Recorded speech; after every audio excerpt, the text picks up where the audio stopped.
Once upon a time, in a distant land, there lived a tyrant king named Shamsuddin. He ruled his kingdom with an iron fist, driven by greed and a thirst for power. The people of his kingdom lived in fear, as his oppressive laws and cruel punishments left no room for justice or mercy. Farmers were burdened with heavy taxes, traders were often robbed of their earnings by the king's guards, and those who dared to question his authority were thrown into prison or executed without trial. The villages under his rule fell into despair. Crops failed, and hunger spread, but the king remained indifferent. He lived in luxury within the grand walls of his palace, surrounded by wealth and sycophants who only told him what he wanted to hear. The suffering of his people was a distant noise he chose to ignore. In one of the small villages lived a brave young woman named Noor. Noor was no ordinary villager. She had a sharp mind, a kind heart, and an unyielding sense of justice.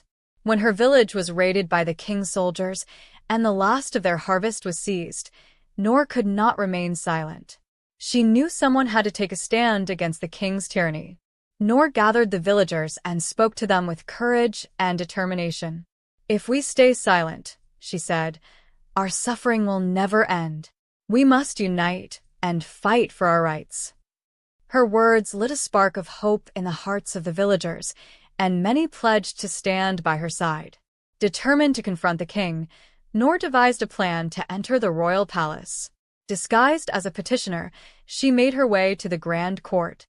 The palace was an intimidating sight, with high ceilings, golden decorations, and guards at every corner. Noor, however, remained undeterred.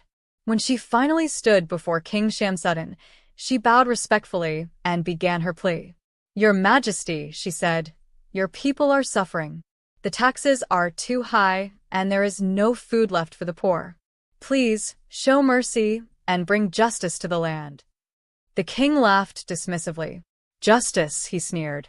"The only justice is my will. Leave before I have you punished for your insolence." Noor left the palace that day, but she was not defeated. Instead, she returned to her village and shared what she had seen. "The king will not change," she said. "It is up to us to make things right." Word of Noor's bravery spread to other villages, and soon a movement began to form.